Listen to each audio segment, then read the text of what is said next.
Obrigada, boa tarde a todos, muita saúde, né, em meio a essa doença que assusta todo mundo, mas que nós, né, como um povo bastante corajoso, temos enfrentado. E eu queria falar novamente sobre o processo de reabertura aqui no estado de São Paulo. Como eu disse ontem, assisti à coletiva do governador e da equipe responsável por essa reabertura. Hoje, por meio da assessoria, porque eu estava numa outra live, tive acesso ao que foi dito pelo prefeito, e eu ainda sigo com algumas dúvidas, né? Disse o prefeito que as entidades representativas vão enviar propostas de protocolos para que os vários setores possam reabrir. Porém, passou a impressão da fala do prefeito que, se eventualmente um setor não tiver uma representação, esse setor ficará fechado. E também eu fico um pouco em dúvida, né, de como é que esses proponentes dos protocolos serão legitimados. O prefeito disse que vai avaliar a representatividade.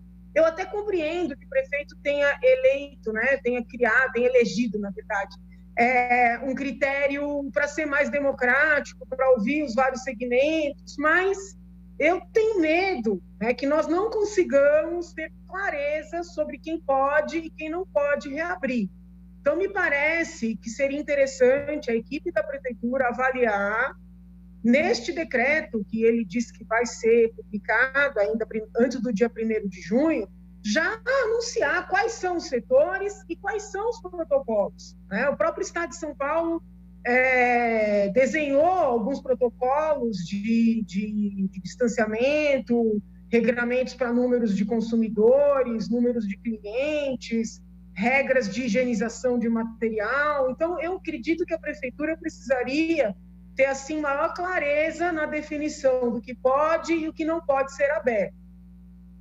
Reitero que ainda entendo, assim, prematura a ideia de abrir as escolas, compreendo a preocupação do prefeito com a manutenção dos empregos das mães, né, que dependem das escolas para poderem voltar aos seus trabalhos, mas eu acho que nesse plano de abertura paulatina, nós temos que começar com os empreendimentos, os pequenos comércios de rua, para que eles não quebrem definitivamente, e deixar a escola um pouco mais adiante, né? E ainda assim, quando abrirmos essas escolas, pensarmos numa sistemática, talvez de rodízio, dividir as turmas para um grupo ir num dia, não ir no outro dia, para que nós possamos, aos poucos, voltar à normalidade, né? Entendo que cerimônias, homenagens,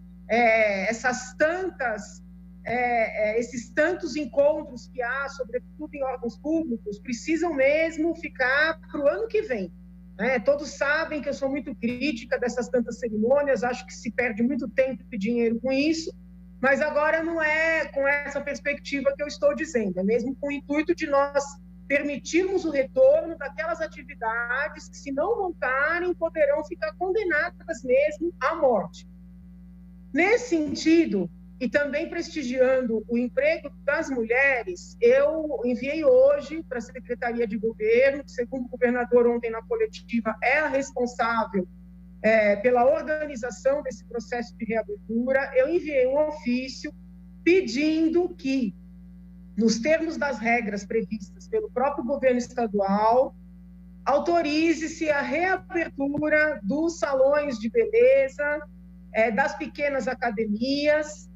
E nesse ofício eu frisei, e falo aqui de público, que eu estou muito preocupada com as manicures e com as pedicures, que vivem muitas de comissão, né? O presidente da República publicou um decreto já faz um tempo, colocando salões de beleza, as barbearias, as academias como serviços essenciais.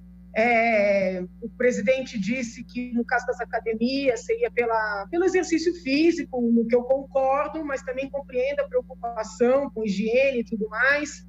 No caso dos salões de beleza, até o pessoal ri, todo mundo sabe que eu não me penteio, então não é um pleito em causa própria, mas eu tive muitos relatos, né, de pequenas academias de Pilates, por exemplo, que correm o risco de quebrar se não reabrirem, pequenas academias de natação, pequenos salões de cabeleireiro, sobretudo de manicure e pedicure, onde essas profissionais trabalham para ganhar comissão. Então, são pessoas que não estão ganhando nada nesse período. Eu sei que houve aí a previsão das ajudas, né, federal, as cestas básicas no âmbito estadual, municipal, mas me parece que já é um tempo, né, significativo. Esse tempo de isolamento, ele e foi importante para a reorganização do sistema de saúde. Nós, graças a Deus, né, e essa organização, não chegamos no 100%, temos tido taxas aí inferiores aos 90%, então me parece que até em nome dos empregos dessas mulheres, que são mulheres, né, de uma atividade humilde, né, que nós temos que pensar em reabrir. Então eu oficiei, achei que foi importante oficiar, por quê? Porque não é muito justo também deixar nas costas só do Poder Executivo a responsabilidade por fechar ou a responsabilidade por abrir. Tá? Me parece que é papel também de quem está no Legislativo assumir os riscos.